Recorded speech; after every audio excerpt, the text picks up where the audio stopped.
I was a management consultant at that time, living quite an exciting life. Taking plane rides was quite a normality for me. And every time when the lights on the plane were dimmed in preparation for landing, I've put away my laptop to do a bit of reflection. Why aren't I as motivated as I thought I would be?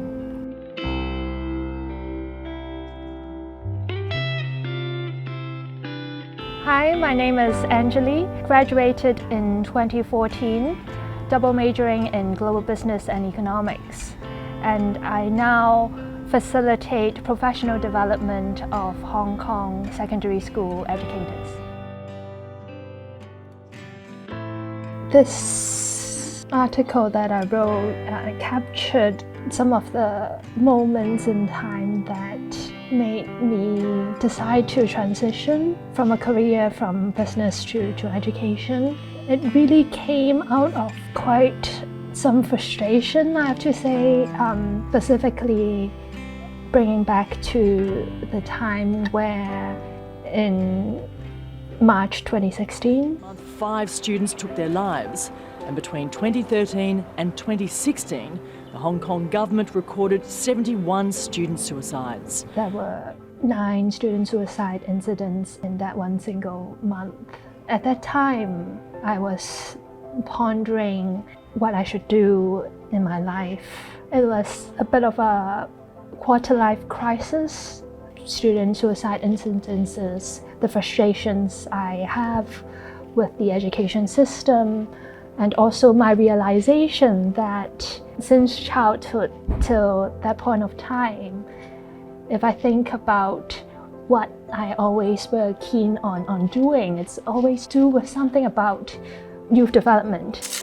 Fortunately, at that time, my firm sponsored me to go on a pursuit of an MBA, and so I had that time and space to consider whether education is what I want to hone into.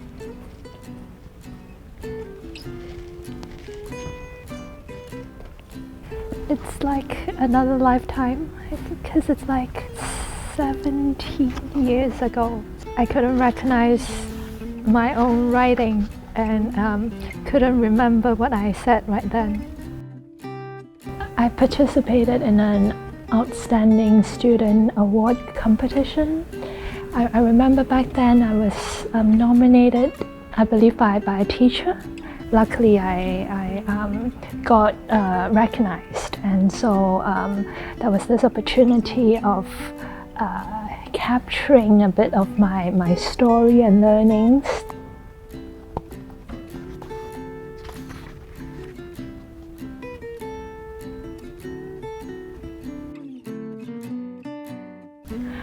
I actually didn't remember back then that I have mentioned wanting to be a teacher.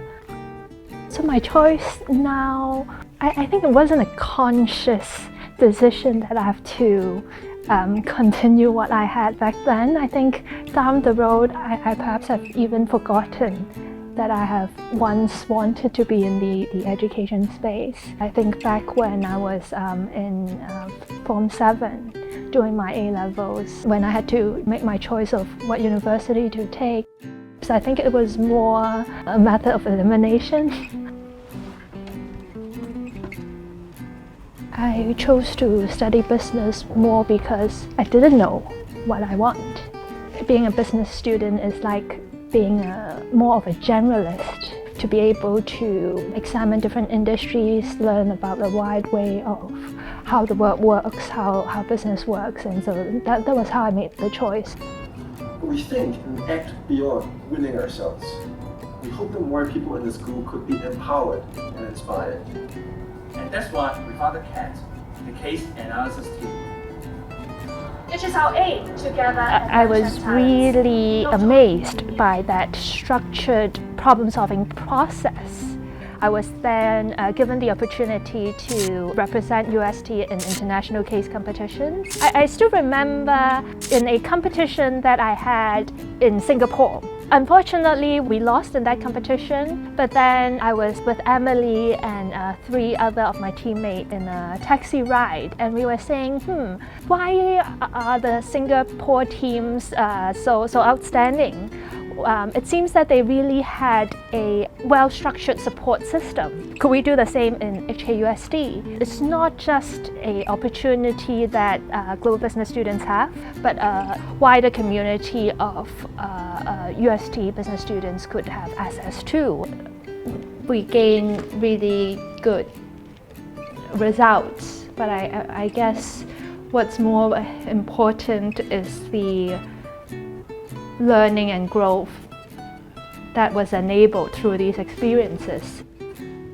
With Emily's support, we eventually established a case analysis team.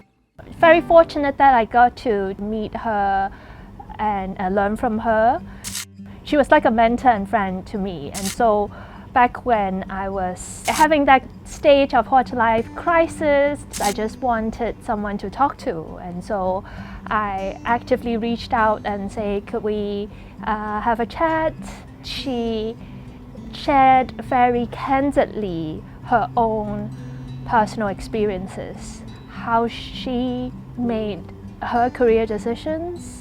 At that time when we met, she recalled an incident where she met with her old classmate. She realized that her classmates had a lot of complaints about life or career, but then she felt really grateful that she had made the choice of her career find meaningful, and so I learned from her words and experiences.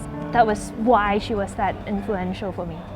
Lunchtime 翻嚟之後2點呢，就係先會有個 whole group debriefing，咁我就會 sort of lead 個 facilitation， 就係話大家嘅討論如何啊，不如都 share 下 out 啦咁樣。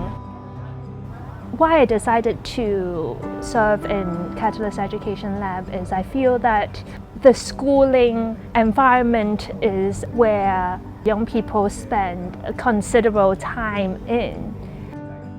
Regardless of age, we want a space to explore who we are. We want to feel seen and heard, be it young people or adults, especially educators.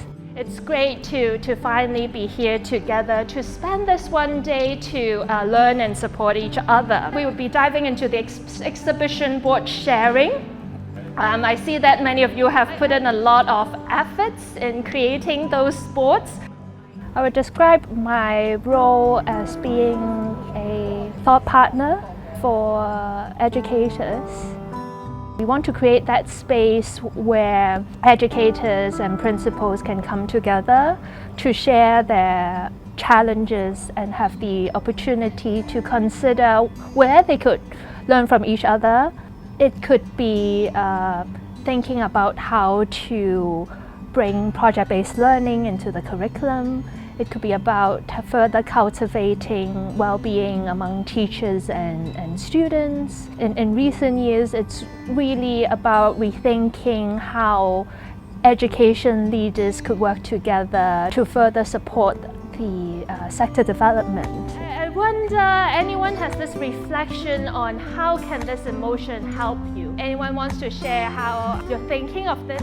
I came into university hoping to find the answer of what I could do in the future, but I soon realized that there's no clear-cut answer that one could find. Life in general is a work in progress where you constantly discover and explore and reflect.